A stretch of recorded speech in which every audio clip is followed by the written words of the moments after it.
பார்க்கக்கூடிய செய்திக்கு முன்பாக உசிரிஜாவுடைய சரி கலந்து சொல்லலாம். அனைவரும் லைன் கலந்து செய்கிறோம்.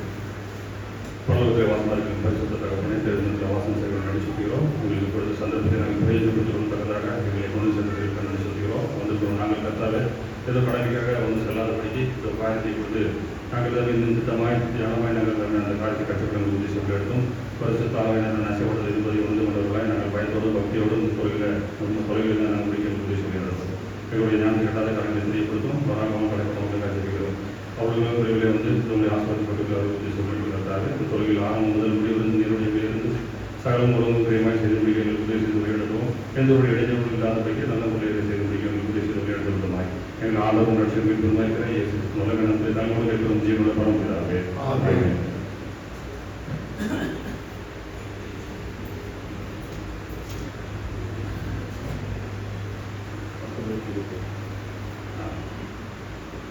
இன்றைக்கு நம்ம எடுத்தது பாருங்கள் அப்படிங்கிற ஒரு தலைப்பில் நம்ம பார்க்க போகிறோம். ஒரு சின்ன செய்தி தான்.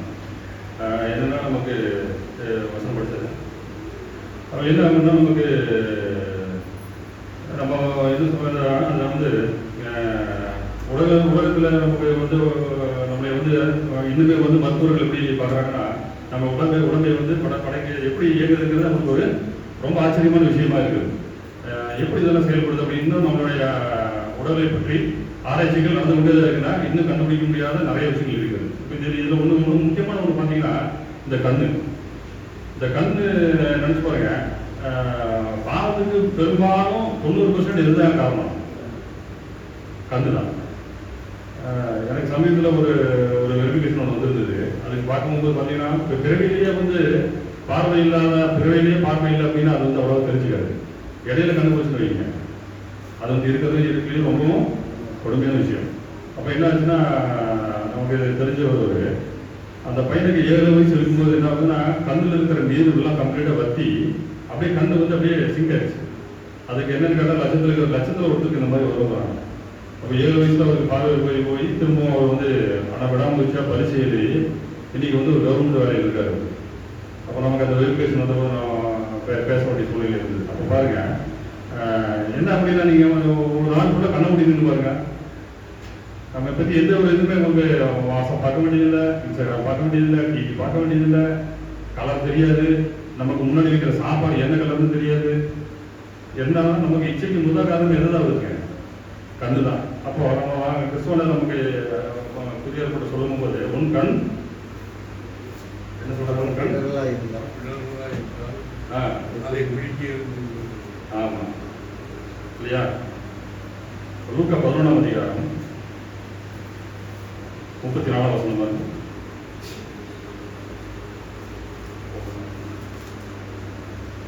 கண்ணானது சரீரத்தின் விளக்காய் இருக்கிறது. உன் கண் தெளிவாயிருந்தால் உன் சரீரம் முழுவதும் வெளிச்சமாயிருக்கும்.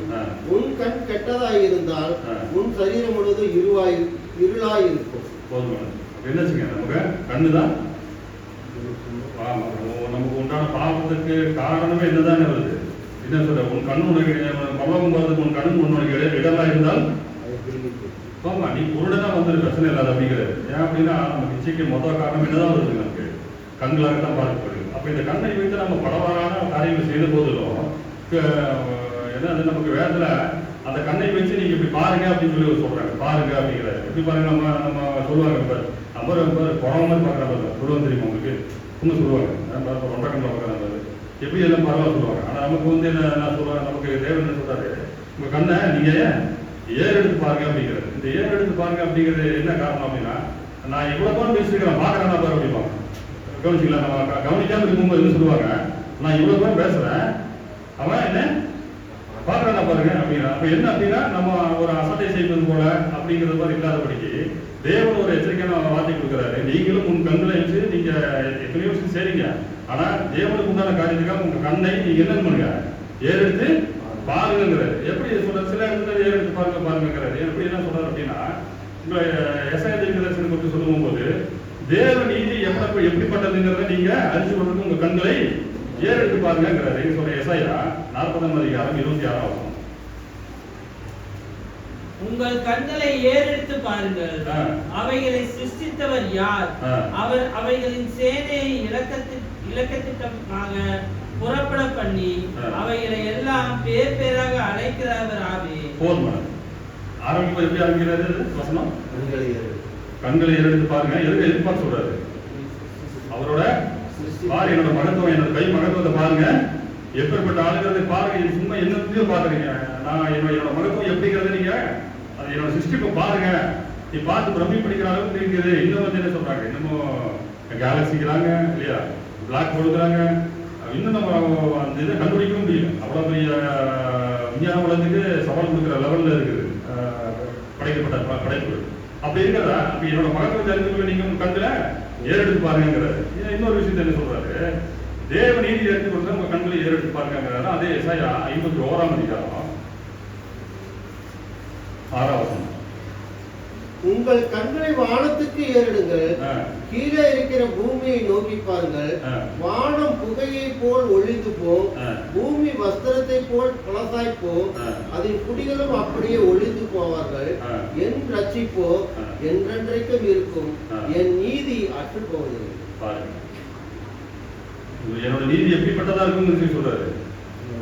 ஆமா, அந்த உலகமும் உலகத்தை எல்லாத்தையும் வருகிறது அழிப்பதற்கு தயாராக வச்சிருக்கிற அளவுக்கு என்னோட நீதி எப்படி இருக்குன்னு பாக்குறதுக்கு நீங்க உங்க கண்களை ஏறெடுத்து பாருங்க. இன்னொரு விஷயத்துக்கும் சொல்றாரு அதே மாதிரி. எரேமியா 13:20 பாருங்க. எரேமியா 13ஆம் அதிகாரம் 20ஆம் வசனம். உங்கள் கண்களை ஏறெடுத்து வடக்கே இருந்து வருகிறவர்களை பாருங்கள். உனக்கு கொடுக்கப்பட்டிருந்த மந்தையையும் மகிமையான ஆட்டுக்கிளையையும் எங்கே? அவர் உன்னை விசாரிக்கும் போது என்ன சொல்லுவாய்? அவர்கள் உண்மையில் பாதிப்புக்காரரும் தலைவருமாய் இருக்க நீர் அவர்களை வழக்குவித்தாயோ? தற்போதைக்கு பிரசவ வேதனை உண்டாகும் போது உண்டாகும் வேதனைகளை போல் வேதனைகள் உன்னை பிடிப்பதில்லையோ? போதுமா? இது என்ன சொல்றாரு, என் தண்டனை எப்படி இருக்குங்கிறத பாக்குறதுக்கு என்ன பண்ணு, உன் கண்ணை ஏறெடுத்து பாரு. நீ என்னென்னத்தையும் பாக்குற, என்னுடைய மகத்துவத்தை பாரு, என்னோட நீதியை பாரு. அடுத்தது, நீ இந்த நீதியில் நடக்காத பட்சத்துக்கு என்னோட தண்டனை எப்படி இருக்குங்கிறத நீ உன் கண்களை ஏறெடுத்து பாரு அப்படிங்கிற. இன்னொன்னு சொல்றாங்க, அதே எசேக்கியேல் 33ஆம் அதிகாரம் 25ஆம் வசனம்.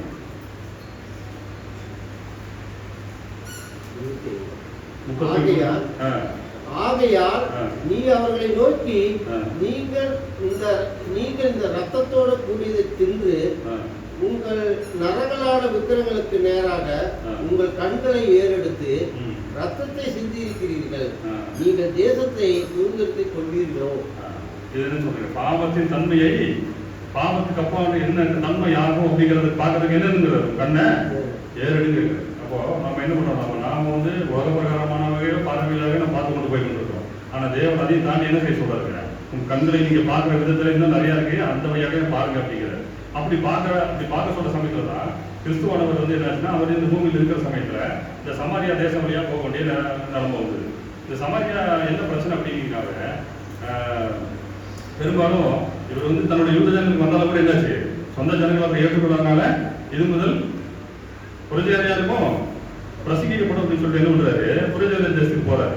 அப்பதான் என்ன ஆகுதுன்னா, அதாவது சமாரிய தேசங்கிறது வந்து நீங்க 1 ராஜாக்கள்ல வரும், ஒரு 1 ராஜாக்கள் வந்து வரும். அந்த இது இருக்கு 1 ராஜாக்கள்ல வந்து இந்த சமாரிய தேசத்தை வந்து 1 ராஜாக்கள் 17ஆம் அதிகாரம் அதுல வரும். உங்களுக்கு இந்த சமாரியா தேசத்தை வந்து வாங்கி என்ன பிரச்சனை ஆகும் அப்படின்னா, உங்களுக்கு தெரியும், நம்ம வந்து இஸ்ரேல் ராஜ்யம் வந்து 2ஆ உடையும், வடக்கு ராஜ்யம் தெற்கு ராஜ்யமா உடையும். அப்ப அந்த வடக்கு ராஜ்யத்துல போய் சேர்ந்ததுதான் வந்து சமாரியா, தெற்கு ராஜ்யத்துக்குள்ள போனது வந்து யூதா. அப்ப இந்த 2 ராஜ்யம் பிரிச்சு போயிடுறாங்க. பிரிச்சு போனதுக்கு பின்னாடி என்னாச்சுன்னா, அந்த வடக்கு ராஜ்யத்துக்குள்ள இருந்த சமாரியா தேசத்தை வந்து யார் பிடிக்கிறா அப்படின்னு பார்த்தீங்கன்னா, அதுல வந்து யூதர்கள் தான் பிடிச்சிருக்காங்க. அதுல என்ன ஆச்சு அப்படின்னா, அசிரிய ராஜா அசிரிய ராஜா வந்து பிடிச்சிடறாரு. பிடிச்சதுக்கு பின்னாடி என்ன பண்றாரு, புரஜாதியார கூட தங்க வச்சிடறாரு. தங்க வச்சதுக்கு பின்னாடி என்னாச்சு, இந்த சமாரியா யூத ஜனங்கள் அந்த மற்ற ஜனங்களோட கலப்பினம் ஆயிடுறாங்க. கலப்பினமான பின்னாடி பாபிலோன் தேசத்திலிருந்து நம்ம அன்பு எடுத்தபடி பாபிலோன் தேசத்துல என்ன பண்றாங்க, சிறையிருப்பில் இருந்து வந்தவங்க என்ன பண்றாங்க, எருசலேம்ல திரும்ப கோயிலை கட்டளைக்கு ரெடி ஆவாங்க. அந்த கோயிலை கட்டும் போது என்ன, யூதர்கள், அதாவது பாபிலோன் வந்த யூதர்கள் இஸ்ரேல் ஜனங்கள் வந்து என்ன பண்ணாங்க, அந்த இடத்துல வந்து கோயிலை கட்டுறதுக்கு ட்ரை பண்ணுவாங்க. கோயிலை கட்டும் போது என்ன ஆச்சுன்னா சமாரியாவில் இருக்கிற யூதர்கள் வந்து இவங்களும் இல்லை நாங்கள் ஹெல்ப் பண்றோம் அப்படிங்கும்போது இல்லை நீங்க முடியாது, நீங்க சுத்தமானவர்கள் கிடையாது, நீங்க கலப்பணம் ஆகிட்டீங்க, சுத்தமானவர்கள் கிடையாது, நான் நீங்க கோயிலை கட்டுறதுக்கு உங்க உதவி தேவையில்லைன்னு சொல்லி அவங்க ஒதுக்கிடுவாங்க. அப்ப ஆரம்பிச்ச பிரச்சனை அதாவது அதை என்னாச்சு, இவங்க என்ன பண்ணுவாங்க, அந்த இவங்க கோயிலை கட்டுற தலைவர்களுக்காக என்ன பண்ணுவாங்க, இவங்க திரும்பவும் ராஜா ஒரு லெட்டரை போட்டு, ராஜா இந்த மாதிரி கோயில் கட்டி மதுரம் கட்டி எல்லாம் போயிட்டாங்கன்னா உங்களுக்கு வர வேண்டிய வராம போயிடும், உங்களுக்கு படைக்க வேண்டிய மதிப்பு மரியாதை வரி எல்லாமே போயிடும், அதனால நீங்க இதை இது பண்ணுங்க, நீங்க தடுத்துருக்கவும் அந்த கோயிலை கட்டுறதுக்கு ரொம்ப தாமதமாகுது. இதை வந்து அவங்க இஸ்ரேலில் இருக்கிற யூத ஜனங்கள் தெரிஞ்சதுனால இந்த யூத ஜனங்களுக்கும் சமாரியருக்கும் பிரச்சனையாகி போச்சு. இதுல என்ன பண்ண அப்படின்னீங்கன்னா, நம்ம யூதர்கள் என்ன பண்ணாங்க, பழைய படை எல்லாத்தையும் எடுத்துக்குவாங்க. சமாரியர்கள் வந்து முதல் 5 வருஷம் மட்டும் எடுத்துக்குவாங்க. அவர்களுக்கு புனித தலம் வந்து பெருசியம் மலை, இவர்கள் யூதர்களுக்கு புனித மலை வந்து சியோன் மலை. இப்படி வந்து அவங்களுக்குள்ள அப்படியே பிரிவாகி ரொம்ப ரொம்ப கேப் ஆகி போயிடுது. என்ன பண்ணாங்க இவங்க இந்த ஆனா என்ன சமாரியர்கள் வந்து அந்த யூதர்கள் மத்தியில தான் இப்படி இருக்கிறாங்க. எப்படி இருந்தாலும் என்னாச்சுங்க, அவங்க வழியில போகணும், இல்லை என்ன பண்ணுவாங்க, கடற்கரை ஓரமா போய் தான் போகணும் அந்த ஊருக்கு. இப்படிப்பட்ட ஒரு சமாரிய தேசத்துல ஒண்ணுமே ஆகலை அப்படிங்கும் போது என்ன பண்றாரு கிறிஸ்தவனுக்கு, தன் சீசர்களோட தேசத்துக்குள்ள அதனால கடந்து போறாரு, யாருமே போக மாட்டாங்க. அதை என்ன பண்றாரு, சுவிசேஷம். ஆமா, ஏன் அப்படின்னா கிறிஸ்துவனர் எதுக்கு பூமிக்கு அனுப்பினாரு, பிதாவானாரு, எல்லோரும் பாவம் செய்து மகிமை பெற்றவர்களாகி அப்படின்னு சொல்லி சொல்றாரு. அப்ப என்னங்க, எல்லோரும் மனதிரும்ப வேணும் அப்படிங்கிற அந்த காரணத்துக்காக என்ன பண்றாரு, எல்லா ஜனங்களும் தேவனால படைக்கப்பட்ட ஜனதாங்கிறதுக்காக இவங்களுக்கு சுவிசேஷம் சொல்றதுக்காக என்ன பண்றாரு, சமாரிய தேசத்துக்குள்ள போறாரு. போகும்போது அந்த ஸ்ரீ கருத்தண்டையில் இருக்கிறத பாக்குறாரு. பார்த்தோம் என்னாச்சு, இது எங்க யாக்கோபு எங்களுக்காக உண்டாக்குன கிணறு, இந்த மொழியில் தான் நாங்கள் பொழுது கொடுக்குறோம் அப்படிங்கும்போது என்னாச்சு, நமக்கு ஒரு அருமையான வசனங்க தேவன் கொடுக்குறாரு. என்ன கொடுக்குறாரு, பிதாவை எங்கும் பொழுதுகளும் யோவான் விசேஷம் பாருங்க. யோவான் 4ஆம் அதிகாரம் 23ஆம் வசனம் பாருங்க. உண்மையாய் தொழுது கொள்ளுகிறவர்கள் பிதாவை ஆவியோடும் உண்மையோடும் தொழுது கொள்ளும் காலம் வரும், அது இப்பொழுதே வந்திருக்கிறது. தம்மை தொழுதுகிறவர்கள் இப்படிப்பட்டவர்களாக இருக்கும்படி பிதாவானவர் விரும்புகிறார். போதுமானது. இப்போ பாருங்க, இன்னொன்னு தேவன் வந்து எப்படி நம்மளை பத்தி எல்லாமே இருக்கு தெரியும். தெரிஞ்ச போது என்ன பண்றாருங்க, நம்ம விட்ட சில விஷயத்துல வந்து நம்ம உண்மையா தான் இருக்கிறவங்க கேட்டா சில டைம்ல நம்ம ஒரு சந்தர்ப்பத்தை கொடுக்குறாரு இல்லையா.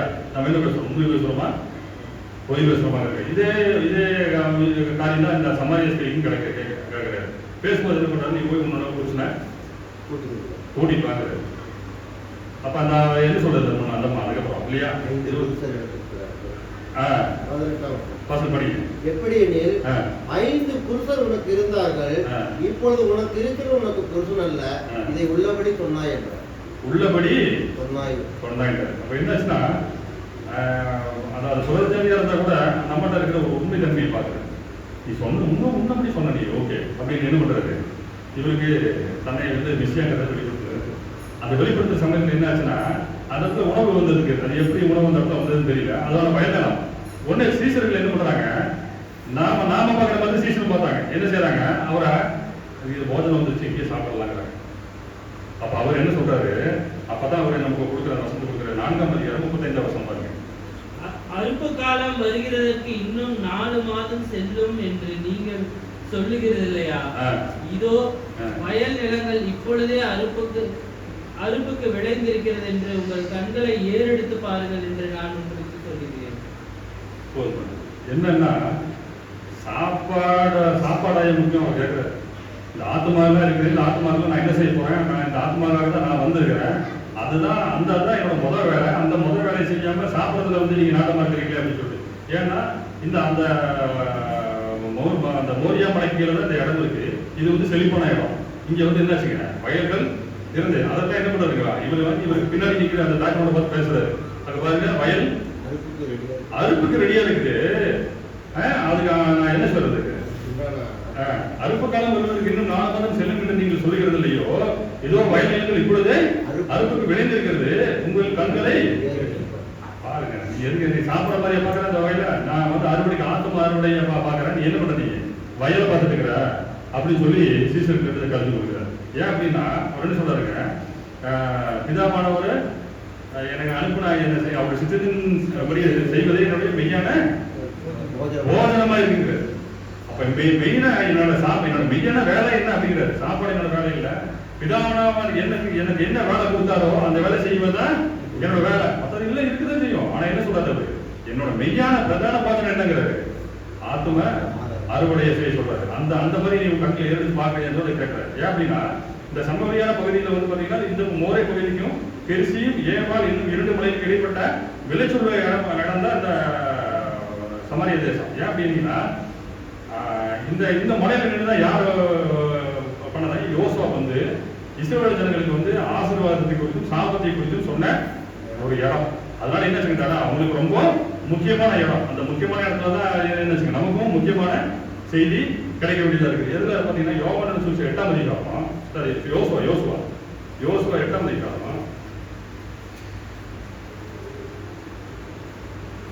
33, 34, 35 வசனங்கள் பாருங்க.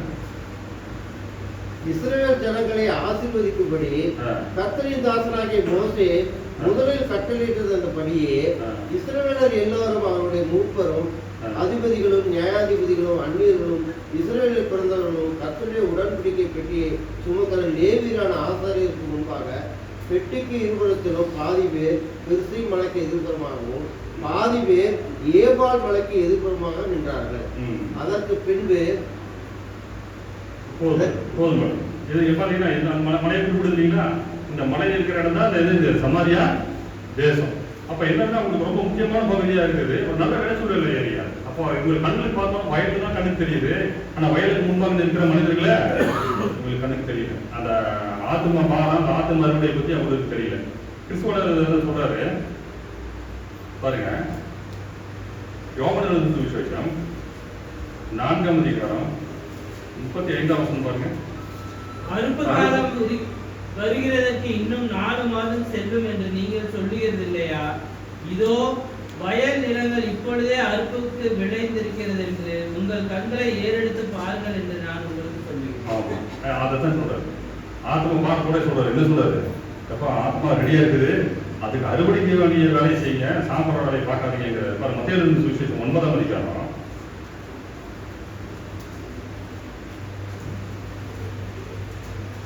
36, 37, 38 வருது. மத்தேயு 9. அவர் திரளான ஜனங்களை கண்டபொழுது அவர்கள் மேய்ப்பன் இல்லாத ஆடுகளைப் போல தோய்ந்து போனவர்களும் சிதறப்பட்டவர்களுமாய் இருந்தபடியால் அவர்கள் மேல் மனதுருகி தம்முடைய சீஷர்களை நோக்கி, அறுப்பு மிகுதி, வேலையாட்களோ கொஞ்சம். ஆதலால் அறுப்புக்கு எஜமான் தமது அறுப்புக்கு வேலையாட்களை அனுப்பும்படி அவரை வேண்டிக் கொள்ளுங்கள் என்றார்.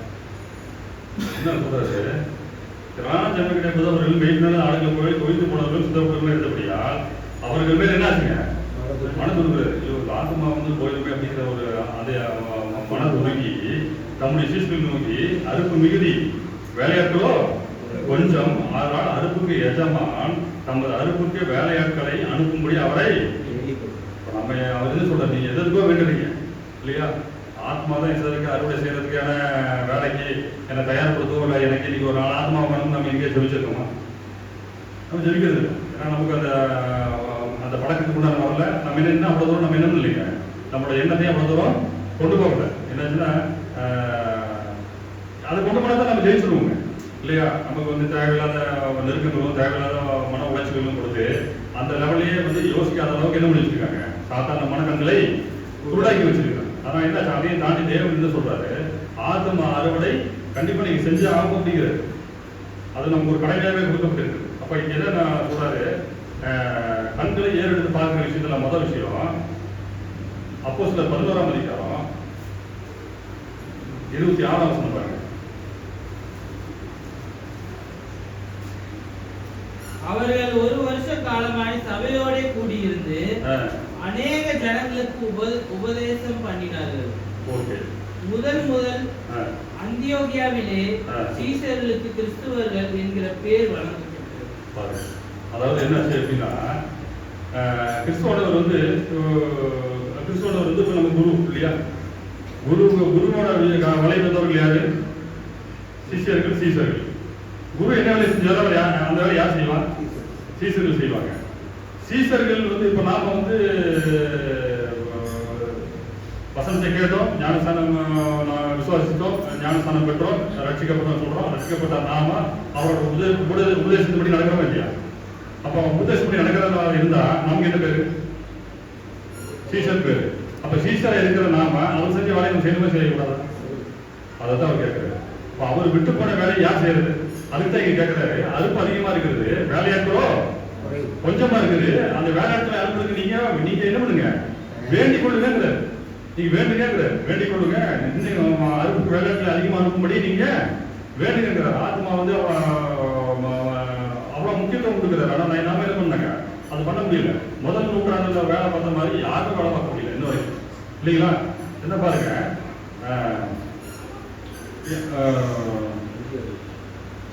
யோவான் எழுதின சுவிசேஷம் 4ஆம் அதிகாரம் 34ஆம் வசனம் பாருங்க.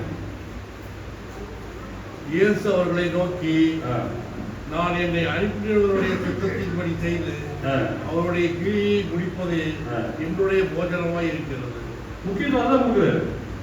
அவருடைய சித்தத்தின்படி செய்த கிரியை முடிப்பது தான் என்னோட விஞ்ஞான போஜனமா இருக்கு அப்படிங்கிறாரு. ஆனா நம்ம என்ன பண்றோம்? நம்ம பாருங்க, யோவான் சொல்ற மாதிரி 1 யோவான் 2ஆம் அதிகாரம்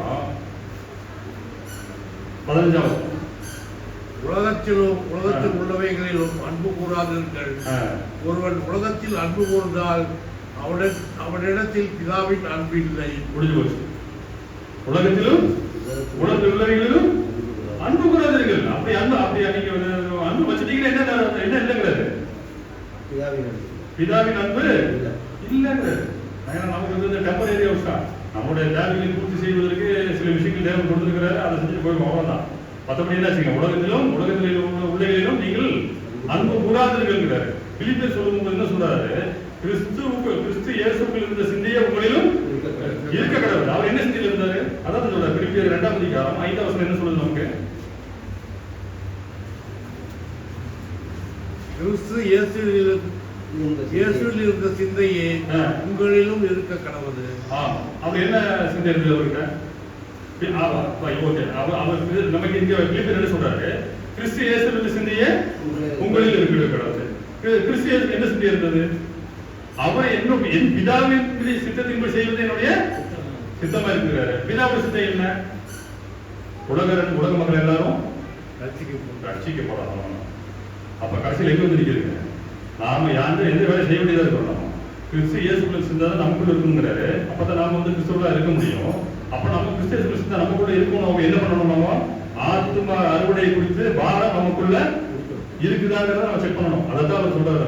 அந்த பாரம் உள்ள இருக்கா அப்படின்னு சொல்லி சொல்றாரு. நாம என்ன பண்றோம்? நம்ம உலகத்தில் உள்ளவர்களிலும் நாம அன்பு கொடுத்து தான் இருக்கோம்.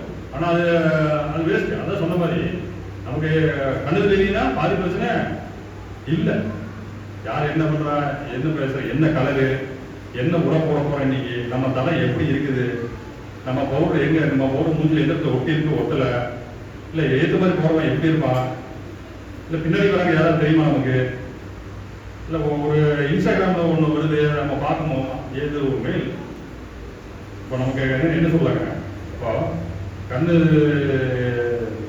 தெரியாதவங்க கூட சுவிசேஷம் சொல்லிக் கொண்டிருக்காங்க. அன்னைக்கு ஒரு இதுல பார்க்கும்போது 2 கையும் 2 காலுமே இல்ல, இவ்வளவு நேரத்தில் இருக்காரு. அவர் என்ன பண்றாருங்க? சுவிசேஷம் சொல்லிக் கொண்டு இருக்காரு. அவர் வந்து ஃபாரினர், பேர் சரியா தெரியல. நிக் போஜஸ், அவர் பேர் நிக் போஜஸ். நீங்க கூகுள்ல சர்ச் பண்ணுங்க. அவரு பாருங்க. அப்ப எந்த அளவுக்கு நமக்கு எல்லாம் கொடுக்கப்பட்டு ஆரோக்கியம், அறிவு, நம்ம பெரிய ஒரு கஷ்டமான நிலையில வந்து கொஞ்சம் நம்ம ஆராதிக்கலாம். நினைச்சு பாருங்க. இப்போ போர் நடக்கிற இடமா இருக்கிற போய் அந்த மாதிரி இடத்துல போட முடியுமா? நமக்கு எல்லா வசதியும் இருக்குது, எல்லாமே நமக்கு சாதகமா இருக்குது. நம்ம எல்லா விஷயமும் சாதகமா இருந்த போதையும் கூட நம்ம ஆத்ம ஆதாயத்தை கொடுத்தான பாரம் நம்ம இடத்துல இல்லாதபடி இருக்குது. நம்ம என்ன இடத்தையே பார்க்கணும். அதனால தேவன் சொல்றாரு, உங்க கண்களை நீங்க ஆத்ம ஆதாயம் செய்வது உங்க கண்களை நீங்க ஏறெடுத்து பாருங்க அப்படின்னு தேவன் நமக்கு சொல்லுகிறார். பாருங்க, பிதாவுடைய சித்தத்தை குறித்து நம்ம என்ன சொல்றாரு அப்படின்னு பாத்தீங்கன்னா, யோவான் சுவிசேஷம் 3ஆம் அதிகாரம் 16ஆம் வசனம். சர்ப்பமானது தேவன் தம்முடைய ஒரே பேரான குமாரனை விசுவாசிக்கிறவன் எவனோ அவன் கெட்டு போகாமல் நித்திய ஜீவனை அடையும்படிக்கு அவரை தந்தருளி இவ்வளவாய் உலகத்தில் அன்பு கூர்ந்தார். இதுதான் தேவனுடைய சித்தம். அப்ப என்ன இருக்கு? ஒரே பேரான குமாரனை விசுவாசிக்கிறவன் எவனோ அவன் கெட்டு போகாமல் நித்திய ஜீவன் அடையணும். எல்லாரும் நித்திய ஜீவன் அடையணும் என்று விடுறாருங்க. அவர் விரும்புகிறார். எல்லாரும் நித்திய ஜீவன் அடையணுங்கிற விரும்புகிற வேலை யாரை செய்வா? நாம தான் செய்யணும். அதை தான் அவர் எதிர்பார்க்கிறார். வெறுமனே உலகத்திலும் அன்பு கூறுதலுக்கு போகிறது வேலை இல்லை, நம்ம வேலை இல்லை. அவரை மறுமையில் அவர் கேட்கும்போது நம்ம என்ன பதில் சொல்ல போறோம்னு தெரியல. நம்ம அதை என்ன சொல்றாரு அவரு? உலகத்திலும் அன்பு கூறாதீர்கள், கிறிஸ்து இயேசுவின் சிந்திய உங்களிலும் இருக்க கடவுளுங்கிற ஒரு வார்த்தையை கொடுக்கிறார். அடுத்தது பார்த்தோம்னா இந்த ஜெபிக்கிறதுல பாத்தீங்கன்னா நம்ம இந்த விஷயத்தை நம்ம விட்டு தான் ஜெபிக்கிறோம் இல்லையா? ஆத்மாதயம் செய்யறதுல நம்ம ஒரு வார்த்தையை நம்ம சேர்க்கிறது. இன்னைக்கு எப்படியாலும் ஆத்மாதயம் செய்கிற ஆத்மாவை எனக்கு நீங்க காண்பிய இன்னைக்கு சந்திக்கும்படியாக எனக்கு ஒரு சந்தர்ப்பத்தை கொடுங்க. அந்த ஆத்மாவை எனக்கு வெளிப்படுத்துங்க. அவனுக்கு நான் சொல்லுவதற்கு ஒரு சந்தர்ப்பத்தை எனக்கு நீங்க கொடுங்க அப்படிங்கிற ஒரு காரியத்தை நாம ஜெபத்துல வைக்கிறது. அப்ப பாருங்க இந்த விஷயத்தை செய்யும்போது கிறிஸ்துவ வந்து பூமியில் இருக்கும்போது என்ன பண்ணாருங்க? ஜபம் பண்ணுவதை குறித்து நிறைய சொல்றாரு. ஆனால் நம்ம என்ன பண்றோமோ ஜபம் பண்ணுறதுல சில டைம் என்ன பண்ணுறோம், முடக்கல் படிக்கிறதுல கூட நமக்கு ஒரு சங்கடம் ஏற்படுகிறது இல்லையா? ஜபிக்கிறது கூட நம்ம என்ன பண்றோம், முடக்கல் படிக்கிறதுல நமக்கு ஒரு சோம்பேறித்தனம், சில என்ன பண்றோம், உட்கார்ந்துட்டே ஜபிக்கிறோம், எல்லாமே செய்யறோம். ஆனா கிறிஸ்துவானவர் வந்து கெசமனே தோட்டத்தில் நமக்கு ஒரு முன்மாதிரி வச்சு போனார் இல்லையா? நீங்க என்ன பவுலடியார் சொல்லும் போது கிறிஸ்துவனுடைய அடிச்சுவடுகளை நீங்களும் பின்பற்று, அடிச்சுவடுகளை நீங்களும் அடிச்சுவடுகள் நமக்கு அப்படிதான் வசனமே இருக்குது. அடிச்சுவடுகளை நீங்களும் பின்பற்றுங்கள் வசனம் வருது. அடிச்சுவடுகள் என்று எப்படிங்கிறது உங்களுக்கு தெரியாது. அடிச்சுவடுகள் வந்து இந்த ஃபாரஸ்ட்ல பாத்தீங்கன்னா இந்த புலியோட காவடி, சிங்கத்தோட காவடி எல்லாம் வந்து ஃபாரஸ்ட்காரங்க வந்து கணக்கெடுப்பாங்க. அப்ப அது ஒவ்வொன்றுக்கும் ஒரு மாதிரி பாரு என்ன பண்ணுவாங்க, அந்த புலியில வந்து பிஓபி ஊற்றுவாங்க. பிஓபி ஊற்றி விட்டு ட்ரை அளந்து அப்படியே எடுத்துருவாங்க. எடுத்ததுக்கு பின்னாடி மேலே கீழே அகலம் அது எல்லாமே வச்சு அளந்து இந்த புலிக்கு இவ்வளவு வயசு இருக்கும், இத்தனை இது இருக்கும், நான் புலியாகிறதா கண்டுபிடிக்கிறதுக்கு அவங்க நடவடிக்கை எடுக்கிறாங்க. அப்போ அடிச்சுவடு அப்படிங்கிறது என்னன்னா அவ்வளவு தூரம் பர்ஃபெக்டா பாக்குறது, என்ன நடந்ததுங்கிறது பாக்குறது. அப்ப கிறிஸ்துவ நமக்கு அப்ப பவுலடியார் சொல்றாரு, கிறிஸ்துவனுடைய அடிச்சுவடுகளை நீங்கள் பின்பற்றுங்கிறாரு. அப்ப அடிச்சுவடுகள் பின்பற்றுறது என்ன பண்றது? அப்ப ஜமா கூட நமக்கு சில ஊமையில கொடுத்து இருக்காரு, நீங்கள் இப்படி பண்ணுங்க அப்படின்னு. அப்போ ஒருத்தருக்கும் சொல்லும் போது நீ ஜபம் பண்ண வேண்டிய விதமாவதுன்றார். நீ ஜபம் பண்ண நீ எப்படி ஜபம் பண்ண தெரியுமா அப்படின்னு சொல்லல. நீ ஏற்கனவே என்ன சொல்ற, நீ ஏற்கனவே ஜபிச்சுட்டு இருக்கிற, நீ அதை எப்படி பண்ணணும் தெரியுமா அப்படின்னு கொடுக்குறாரு. அப்ப என்ன பண்றாரு, ஜபம் பண்றது ரொம்ப ரொம்ப முக்கியத்துவம் கொடுக்குறாரு. கெத்செமனே தோட்டத்துல அவர் எப்படி ஜபம் பண்ணாருங்க? அவர் போய் நின்று ஜபம் பண்ணாரா? கல்லெறிஞ்சுதான் அப்புறம் போய் என்ன எப்படி முழங்கால் பண்ணிட்டு ஜெயிச்சாரு.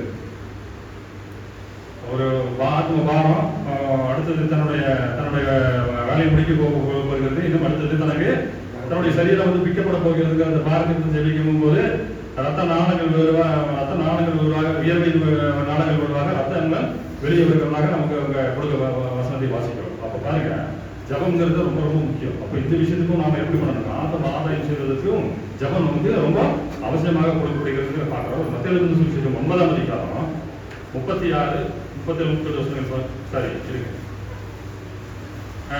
39ஆம் அதிகாரம் 36 வசனங்கள் 36 அவர்கள் திரளான ஜனங்களை கண்டபொழுது அவர்கள் மேய்ப்பனில்லாத ஆடுகளைப் போல தொய்த்து போனவர்களும் சிதறப்பட்டவர்களுமாய் இருந்தபடியினால் அவர்கள் மேல் மனதுருகி நம்முடைய சீசர்களை நோக்கி, அறுப்பு மிகுதி, வேலையாட்களோ கொஞ்சம், ஆதலால் அறுப்புக்கு எஜமான் தமது அறுப்புக்கு வேலையாட்களை அனுப்பும்படி அவரை வேண்டிக் கொள்ளுங்கள் என்றார். இதாவதுல நீங்க வேண்டுங்க, அறுப்புக்கு வேலையாட்கள் வந்து தேவைப்படுது, நீங்க வேண்டுங்க அப்படிங்கிறாரு. அப்போ இந்த விஷயத்தை தான் வந்து அவரும் செஞ்சாங்க. முதல் நூற்றாண்டு சீசர்களும் சரி, அப்போஸ்தலரும் சரி, இதே விஷயத்தை செஞ்சாங்க. பர்னபாவும் சவுலும் ஊழியத்துக்கு கிளம்புற சமயத்தில் என்ன பண்றாங்க, அவர்களும் ஜபித்து தான் அவர்கள் கிளம்பினார்கள். அப்போஸ்தலர் நடவடிக்கைகள் 13ஆம் அதிகாரம் 2-3 வசனங்கள் பாருங்க.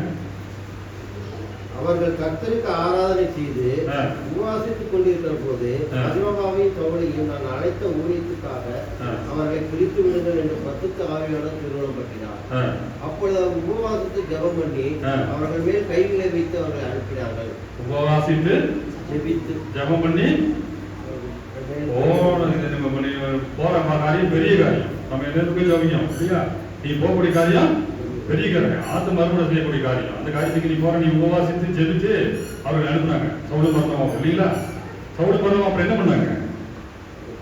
அவங்களுக்கு ஒரு காரியம் கொடுக்கப்படுகிறது பாருங்க.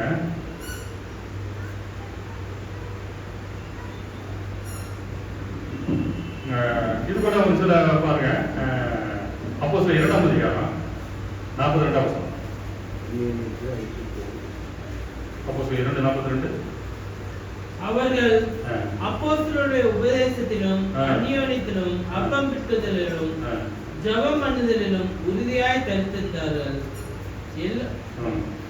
எல்லாருக்கும் பயம் உண்டாயிற்று. அப்போஸ்தலர்களாலே அநேக அற்புதங்களும் அடையாளங்களும் செய்யப்பட்டது. பாருங்க, ஜெபத்துக்கு வல்லமை இருக்கு. அதான் சொல்றாரு. அவங்க இதை வச்சா பாருங்க. நமக்கு கிறிஸ்துவ சொல்ல பாருங்க. லூக்கா 3ஆம் அதிகாரம் 21ஆம் வசனம் என்ன சொல்லுது பாருங்க.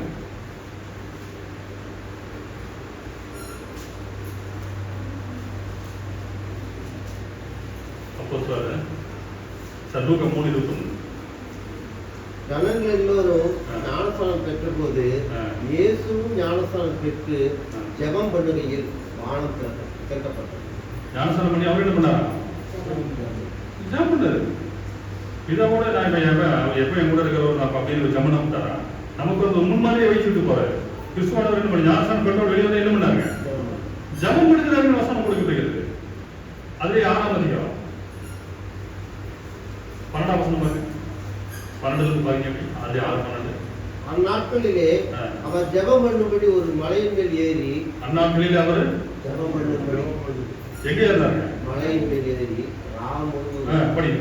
ரா முழுவதும் தேவனை நோக்கி ஜெபம் பண்ணி கொண்டிருந்தார். அது 14 வரைக்கும் இருக்க போதும். அதுலேயே 9ஆம் அதிகாரம் 28-29. இந்த வார்த்தைகளை அவர் சொல்லி ஏறக்குறை 8 நாளான பின்பு அவர் பேதுருவையும் யோவானையும் யாக்கோபையும் கூட்டிக் கொண்டு ஜெபம் பண்ணுகிறதற்கு மலை மேல் இருந்தார். எத்தனை டைம் பாருங்க. அதுலயே இன்னொன்று மத்தேயு எழுதின சுவிசேஷம் 26ஆம் அதிகாரம் 36ஆம் வசனம்.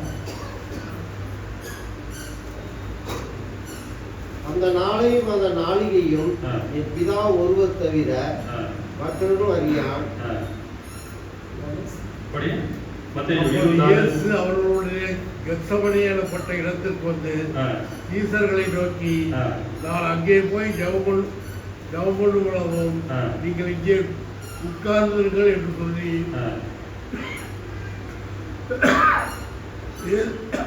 பேதுருவையும் செபதேவி குமாரி இருவரையும் கூட்டிக் கொண்டு போய் துக்கப்படையவும் வியாகுலப்படவும் தொடங்கினார். அப்பொழுது அவர், என் ஆத்துமா மரணத்துக்கு எதுவான துக்கம் கொண்டிருக்கிறது. நீங்கள் இங்கே தங்கி என்னோட கூட விழித்திருங்கள் என்று சொல்லி சற்று அப்புறம் போய் முகமுப்புறம் விழுந்து, என் பிதாவே, இந்த பாத்திரம் என்னை விட்டு நீங்க கூடுமானால் நீங்கும்படி செய்யும். ஆகிலும் என் சித்தத்தின்படி அல்ல, உங்களுடைய சித்தத்தின்படியே ஆக கடவுது என்று ஜெபம் பண்ணினார். போதுமானது. இப்ப என்ன தெரியுங்க, வாழ்க்கையில ஆரம்பம் முதல் முடிவு வரைக்கும் என்ன இருந்திருக்க கூட இருந்துகிட்டே இருக்கு. ஏன்னா இன்னும் நிறைய இருக்குது. இதை பத்தி எழுதுனா என்ன 10 என்ன சொல்றாரு, யோவான இவர் அப்போஸ்தலன் சொல்றாரு. அந்த மாதிரி இந்த ஜபத்துக்கு உண்டான வல்லமையை நம்ம புதிய ஏற்பாட்டில் பாத்தீங்கன்னா பவுலும் சீலாவும் ஜெயில இருக்கும்போது என்ன இருக்குங்க, ஜபம் பண்றாங்க என்ன கதவு. அப்போஸ்தலர் 12ஆம் அதிகாரம் 7ஆம் வசனம் 10ஆம் வசனம் பாருங்க. அப்பொழுது கர்த்தருடைய தூதன் அங்கே வந்து நின்றான். அறையிலே வெளிச்சம் பிரகாசித்தது. அவன் பேதுருவை விழாவிலே தட்டி, சீக்கிரமாய் எழுந்திரு என்று அவனை எழுப்பினான். உடனே சங்கிலிகள் அவன் கைகளிலிருந்து விழுந்தது. தூதன் அவனை நோக்கி, உன் அறையை கட்டி உன் பாதரட்சைகளை தொடுத்துக்கொள் என்றான். அவன் அந்தபடியே செய்தான். தூதன் பின்னும் அவனை நோக்கி, உன் வஸ்திரத்தை போர்த்துக் கொண்டு என் பின்னே வா என்றார். அதுலயும் அப்போஸ்தலர் 16ஆம் அதிகாரம் 26ஆம் வசனம். சடிதிலே சிறைச்சாலையின் அஸ்திவாரங்கள் அசையும்படியாக பூமி மிகவும் அதிர்ந்தது. உடனே கதவுகள் எல்லாம் திறவுண்டது, எல்லாருடைய கட்டுகளும் கலந்து போயிட்டு. ஜபத்துக்கான வெள்ளம் எல்லாம் எக்ஸாம்பிள் இருக்கு. அவங்க அந்த டைம்ல பண்ண ஜபம் என்ன வச்சுக்க, சிறைச்சாலைக்காரங்களாம் தூக்கிட்டு போறதுக்கு அளவுக்கு வல்லமையா இருந்தது. அப்ப என்ன செய்யணும், ஊக்கத்தோட ஜபிக்கிற ஜபத்துக்கு வல்லமை இருக்கு. அதை சொல்றாரு. அப்படி இல்லாத நம்ம கிறிஸ்துவோட நமக்கு ஏன் அந்த விஷயத்த சொல்லிட்டு போகணும். எத்தனை ஜபம் முடிக்கிறாரு, உதாரணம் மாத்தமா இல்லையா? கடைசி வரைக்கும் என்ன தான் பண்ணிருக்காரு, கடைசி வரைக்கும் ஜபம் பண்றாரு. அப்போ ஒண்ணும் இல்லை, நம்ம பிதாவை எடுத்து பேசுறது என்ன இருக்கு, பிதாவை எடுத்து பேசுவதுதான் ஜபம். எனக்கு இந்த மாதிரி இருக்குங்கிறது வெளிப்படுத்துறது ஜபம். இந்த மாதிரி சொல்றதுதான் ஜபம். சொல்ல போனா சிலுவையின் மரண வரைக்கும் அவர் தம்மை தாழ்த்தி சிலுவையின் மறையாம தான் தம்மை தாழ்த்தி அப்படின்னு சொல்லி வசந்தம் இருக்கு இல்லையா? அந்த கடைசி நேரத்தில் கூட என்னதான் பண்றாரு, ஜபம் பண்ண மாதிரி தான் நமக்கு என்ன இருக்கு, இதாவே இவர்கள் செய்வது இல்லதென்று அறியாது இருக்கிறார்கள், இவர்களை மன்னி யார் கேட்டாரு, அது ஜபம் தான். பிதாவிடத்தில் பேசுறதுதான் ஜபம். அவர் சொன்னார், பிதாவிடத்தில் பேசுறதுதான் ஜபம். அதுதான் சொல்றாரு. கடைசி வரைக்கும் அந்த வல்லமை இருக்குன்னு சொல்றேன் பாருங்க. 1 தெசலோனிக்கேயர் 5ஆம் அதிகாரம் 16-17 வசனங்கள் பாருங்க.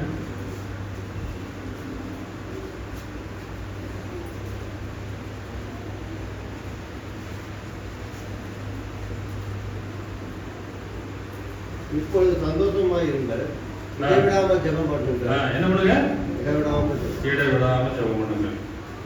ஏன்னா அதுக்கு ஒரு வல்லமை இருக்கு. அதைத்தான் வந்து நமக்கு புதிய ஏற்பாட்டில் நம்ம சொல்லுது. அப்போ இதுக்கு ஜெபம் பண்ணுங்க அப்படின்னா நம்மளுடைய உலக காரியத்துக்கு எப்போ நம்ம பிலிப்பில் சொல்லும் எது சொல்றாரு, உலகத்திலையும் நீங்க அன்பு கூறாதீங்க. அப்ப அன்பு கூறாததுக்காக நம்ம ஜெபிக்குமா, அன்பு கூறாத விஷயத்துக்காக நம்ம ஜெபிக்குமா? அப்ப என்ன சொல்றீங்க, நீங்க அன்பு கூறாததுக்கு நீங்க எதுக்கு ஜெபிச்சது பண்றீங்க? நீங்க நம்ம என்னதான் பண்ணணும், முதல் பிறப்பையா நம்ம மெய்யான போதனை என்ன சொல்றாரு, ஆத்ம அறுவடை, அதுக்காக ஜெபம் பண்ணுங்க. அதுக்காக ஜெபிச்சு போனவங்க என்ன சொல்றாங்க, உலகத்தை கலக்குகிறவர்கள் இங்கேயும்.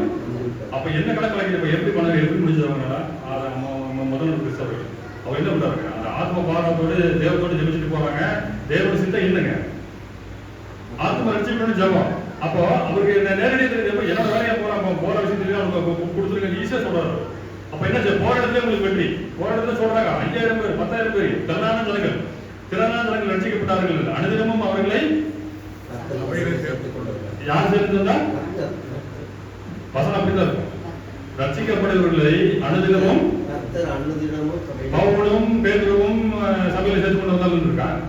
வேலை செஞ்சது பவுலும் பேதுருவும் அப்போஸ்தலர்கள் செய்யறாங்க. ஆனா வசனம் கொடுக்கப்படுது, ரட்சிக்கப்படுவர்களை அனுதினமும் கர்த்தர் சபையில் சேர்த்து கொண்டு வந்தார். ஏன்னா அந்த காரியம் யாரோடது, கர்த்தருடைய காரியமா அவர்கள் போறதுனால அவர்கள் என்ன செய்யும், போன இடத்துல வெற்றி. பவுலை பற்றி சொல்லும் போது இல்ல அவர் வந்து இவர் ராஜாக்கள் முன்பாக நிற்க வேண்டிய ஆளு, அதுக்காக விட்டுருக்க அப்படிங்கிறாங்க. ஏன்னா 2-3 டைம் என்ன சொல்ல அவருக்கு வந்து எச்சரிக்கப்படுது, நீங்க இந்த தேசத்துக்கு போவாதீங்க, உங்களை கொண்டு போடுவாங்க அப்படின்னு சொல்லி அவரை வந்து பர்சனல் எச்சரிக்கப்படுகிறாங்க. ஆனா என்னாச்சுங்க, ராஜாக்களுக்கு முன்பா நிற்க வேண்டிய ஒரு ஆள் எனக்காக ஒருத்தருக்கிறான், அதனால அவர் விட்டுருக்காம இருக்கேன்னு சொல்லி அவர் என்ன அவரு பாதி சுவிசேஷம் எல்லாமே நிருபெல்லாம் ஜெயில இருந்தாரு. சந்தோஷம் யாரும் நினைச்சாருங்க, எல்லாம் ராஜாக்கள் இருந்து நினைச்சாரு. இல்ல ராஜாக்காரன் பிரதான ஆசாரியா எல்லாம் படிச்ச மேதாவில இருந்து நினைச்சாரு.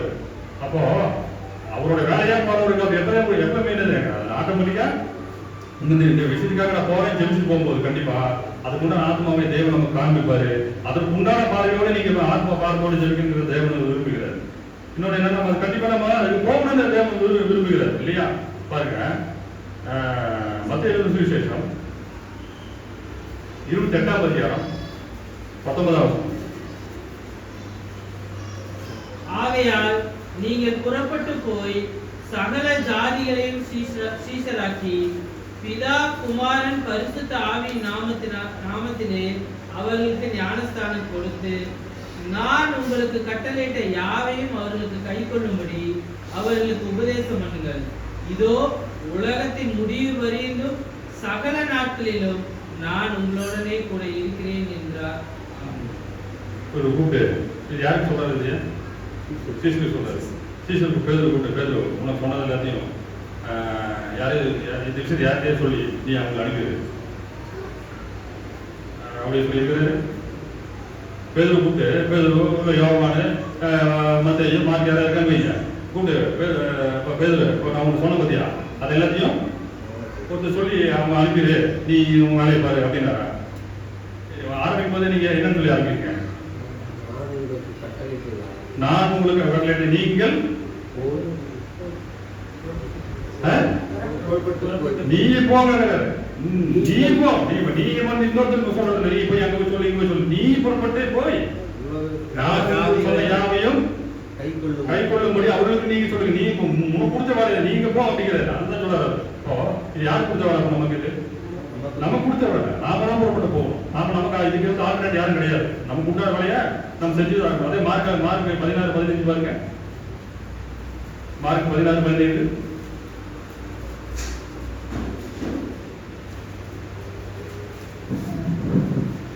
அவர்களை நோக்கி நீங்கள் உலகெங்கும் போய் சர்வ சிருஷ்டிக்கும் சுவிசேஷத்தை பெற்றீர்கள். அதை நம்ம செய்யலாமா? சரி, கொஞ்சம் வேகமாக போயிடலாம். அப்போஸ்தலர் நடவடிக்கைகள் 6ஆம் அதிகாரம் 42ஆம் வசனம். 6:42. தினந்தோறும் தேவாலயத்திலும் வீடுகளிலேயும் இடைவிடாமல் உபதேசம் பண்ணி இயேசுவே கிறிஸ்து என்று பிரசங்கித்தார். வார்த்தை ஒரு டைமா தினந்தோறும் எவ்வளவு வேகமா வேலை பார்த்துருக்கு. ஏன்னா அந்த வேலை தான் முக்கியமான வேலைங்கிறது அவங்க தெரிஞ்சுக்கிட்டாங்க. இது தேவன் விரும்புகிற ஒரே வேலை இருந்தா அதனால நம்ம இதுல எல்லாமே நம்ம இதை சுணக்கம் காட்டக்கூடாதுங்கிறதுக்காக என்ன பண்றாங்க, அவ்வளோ வேலை பார்க்குறாங்க. அப்படி வேலை பார்க்குற சமயத்துல தான் என்னாச்சு, இவங்களுக்கு ஒரு பேர் கொடுக்குறாங்க. என்னன்னு அப்போஸ்தலர் 17ஆம் அதிகாரம் 6ஆம் வசனம்.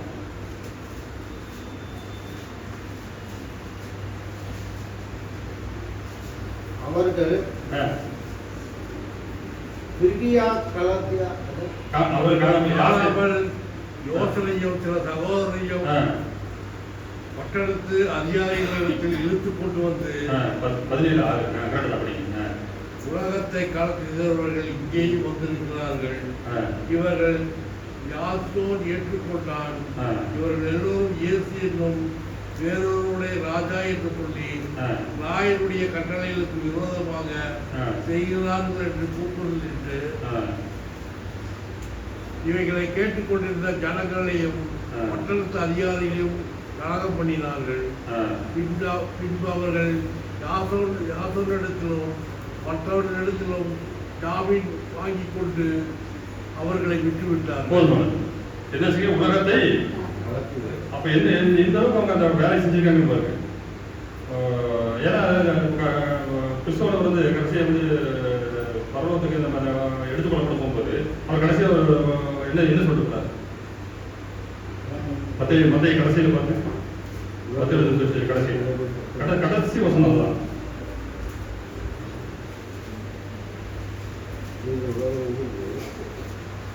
நான் உங்களுக்கு கட்டளையிட்ட யாவையும் அவர்கள் கை கொள்ளும்படி அவர்களுக்கு உபதேசம் பண்ணுங்கள். இதோ உலகத்தின் முடிவு வரையிலும் சகல நாட்களிலும் நான் உங்களுடனே கூட இருக்கிறேன் என்றார். என்ன பண்ணுவாங்க, கடைசியில எங்க அப்பா சொல்லும் போது சொல்லிட்டு செத்து போயிட்டாரு.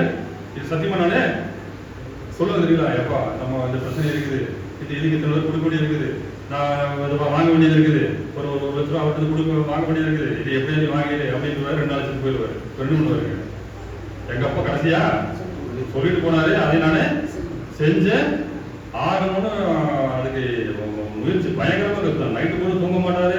அவரை எப்படியா டார்ச்சர் பண்ணி அவர்கிட்ட இருந்து பணத்தை வாங்க. ஏன்னா எங்க அப்பா சொல்லிட்டு போனாரு. அப்போ அதே மாதிரி இடையில வந்து பல வகையான சுவிசேஷம் சொன்ன போது கூட கிறிஸ்துவ கடைசியா வந்து திரும்ப இவங்க மறந்துடுவாங்க நினைச்சது இல்லை. கண்ணு பார்க்கும்போதே எழுந்து போகும்போது என்ன சொல்லிட்டு போறாரு, அப்பா போகும்போது மறந்தாதீங்க தயவுசெய்து, உலகத்துக்கு போய் நீங்க சுவிசேஷம் சொல்லி எல்லாத்தையும் சிஸ்டராக நான் உங்களுக்கு சொன்னதில்லை, அவங்களும் கை கொள்ளபடி அவங்களுக்கு கட்டளை எடுங்க சொல்ல அப்படியே மேக எடுத்துக்கொள்ளப்படுது. அப்போ அந்த வார்த்தை எவ்வளவு ஒரு முக்கியமானது இருக்குது பாருங்க. அதை குறித்தான அக்கறை நமக்கு இருக்குதா? அதை தான் என்ன சொல்றாரு கிறிஸ்துவன் சொல்லும் போது, நீங்க வந்து வயல்வெளியை பாக்குறீங்க அப்படின்னா வயல்வெளி நாம வயல்வெளின்னு நீங்க வயல்வெளியை நாம என்ன பண்றோம், உலகத்தாரை பாக்குறோம். பார்க்கலாம் பார்க்கலாம் துணி பார்க்கறோம், அது பார்க்கறோம், இது பார்க்கறோம், நம்ம கண்ணுக்கு அதுதான் தெரியுது. ஆனா என்ன அதை தாண்டி என்ன பார்க்க சொல்றாரு, இவங்க முன்னாடி பாக்குறாங்க, இவர் முன்னாடி மனுஷத்துல பார்த்தாரு, ஆத்மாவை பாக்குறாரு. அந்த ஆத்மா இந்த ஆத்மாவுக்கு பதில் சொல்லணுமே நானு அப்படின்னு சொல்லி என்ன பாருங்க, ஆத்மா வாரப்பட இருக்கிறாரு. அந்த காரியத்தை குறித்து முதல் நூற்றாண்டு கிறிஸ்தவர்களும் ரொம்ப அதிகமா வேலை பார்த்தாங்க. ஆனா அவங்களுக்கு பேர் என்ன வந்துச்சுங்க, உலகத்தை கலக்கிறவர்கள இங்கே வந்துட்டாங்க அப்படின்னு சொல்லி. கடைசி ஒரு வசனம், நிறைய வசனம் இருக்கு, கடைசி ஒரு வசனம் சொல்லலாம். ஏன் இதை கண்டிப்பா நம்ம செஞ்சாங்க அப்படின்னா, நாம வந்து அந்த ஆத்மா நம்ம கிடைக்குமா இல்லையாங்கிறது வேற. அத நம்ம கிரியை தான் நம்மளோடது, அதோட முடிவு யாரோடது, கர்த்தரோடது. அதனால என்ன ஒரு சமயம் வந்து பவுலடியார் வந்து கொரிந்தியருக்கு வந்து பிரசங்கம் பண்ணும்போது அவர் வந்து ஒரு தயக்கமா இருக்கு, அவருக்கு என்ன பண்ணலாம் ஏது பண்ணலாம், அதை சொல்லலாமா வேண்டாமான்னு. அப்ப அவருக்கு வார்த்தை வெளிப்படுகிறது. அப்போஸ்தலர் நடவடிக்கை 18ஆம் அதிகாரம் 9-10 வசனங்கள் பாருங்க. அப்போஸ்தலர் 18:9-10. ராத்திரியிலே கர்த்தர் பவுலுக்கு தரிசனமாகி, ஏன்னா இவருக்கு வந்து கொல்லப்பட்ட போய் வந்து சுவிசேஷம் சொல்றதுக்கு எதிரான நிலம் வருது. எதிரான நிலம் வந்தோடனே இவரு தயங்குறாரு. சரி என்ன அவங்க அங்க போலாமா வேண்டாமாங்கிற ஒரு நிலம் வருது. அப்ப என்ன இவருக்கு ஒரு வெளிப்பாடு வருது. அந்த வெளிப்பாடு என்னன்னு பாருங்க. நீ பயப்படாமல் பேசு, நீ பயப்படாமல் பேசு, மௌனமாயிராதே.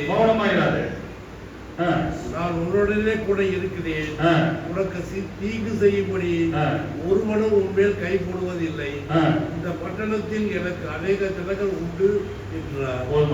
பவுலுக்கு என்ன சந்தேகம், ஆனா அவனுக்கு என்ன வெளிப்படுவது, நீ உன் வேலை செய்ய, எனக்கு அநேக ஜனம் இங்க இருக்கு, அது எனக்கு தெரியும், நீ சொல்ல வேண்டியது மட்டும் உன் வேலை அப்படிங்கிறது. ஏன்னா கண்டிப்பா நம்ம சொல்லணும், சொல்லலை நீங்க சுவிசேஷத்தை எனக்கு பிரசங்கையாக இருந்தாலும் எனக்கு அப்படின்னு என்னது ஆபத்து வந்தாலும் கட்டுவாங்க. நமக்கு ஏதோ ஆபத்து ஆகி போச்சு, ஒரு பெரிய பிரச்சனை வந்துருச்சுன்னா அப்பதான் என்னன்னு வருங்க, அந்த அடிபட்டா கூட அம்மா அப்பா தான் சொல்லுவாங்க, எப்ப ஐயோ வரும். ஆமா தண்ணிக்குள்ள விழுந்து நீச்சல் தெரியலைன்னா தான் கத்துவான், எல்லாம் ஏற்றுவான். அடுத்து நம்ம தப்பிக்க முடியாது, முடிஞ்சு நம்ம கதை முடியும் போதுதான் ஐயோங்கிற வார்த்தை வரும். அப்ப பவுலடியார் சொல்றாரு, சுவிசேஷத்தை பிரசங்கிக்கிறது எங்கள் விழுந்த கடமையா இருக்கிறது, அப்படி விழுந்த கடமையை நான் செய்யாததுதான் எனக்கு. சரி, இதை கூட கடைசி வசனத்தை பார்த்து சொல்றேன். நிறைய வசனம் இருக்கு, எஸ்ஐகள் இருக்கு. எஸ்ஐ எழுதின புத்தகத்துல 3ஆம் அதிகாரம் 17-19 பாருங்க.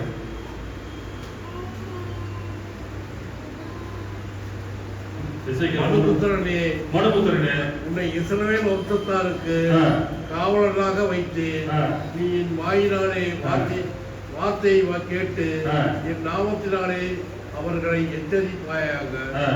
சாகவே சாவாய் என்று நான் துன்மார்க்கனுக்கு சொல்லுகையில் துன்மார்க்கனை துன்மார்க்கமான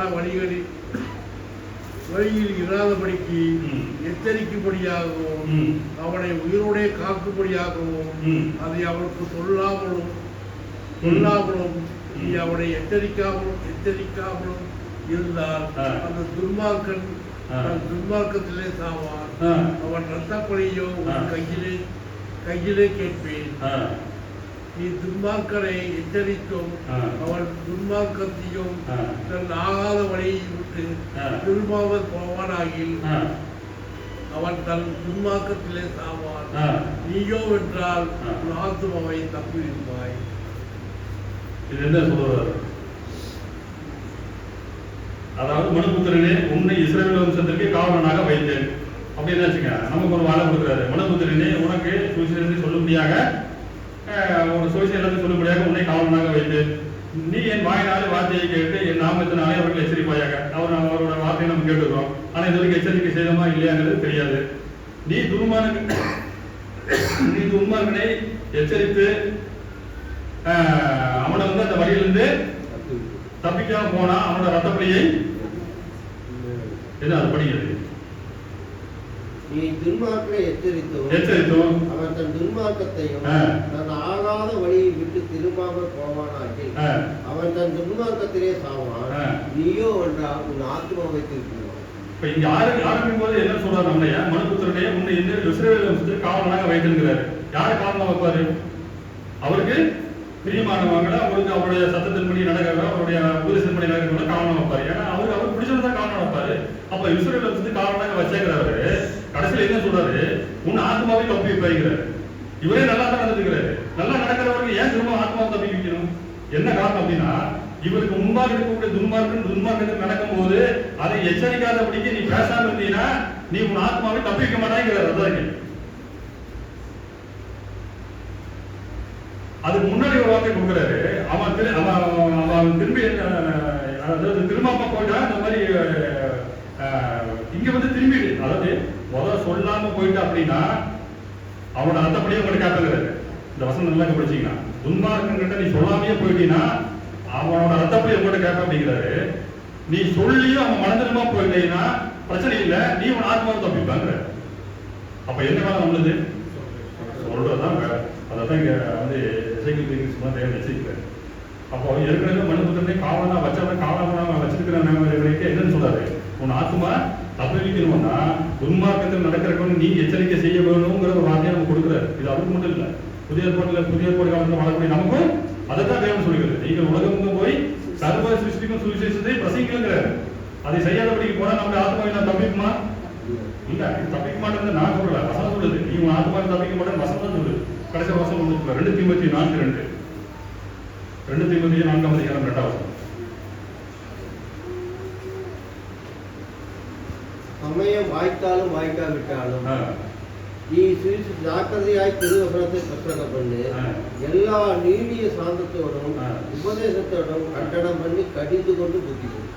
சமயம் வாய்த்தாலும் வாய்க்காவிட்டாலும் ஆமா பவுல் மாதிரி பேச நீ வேலை செய்ய நான் சொல்றேன். எனக்கு அநேக தடங்கள் அங்க இருக்கிறதுக்கான சந்தர்ப்பம் இருக்கலாம். எனவே தேவன் வந்து நம்ம வந்து உலக பிரகாரம் பார்க்காதபடிக்கு தேவனுடைய பார்வையிலே நாமும் கண்களை ஏற்படுத்தி பார்க்க வேணும்.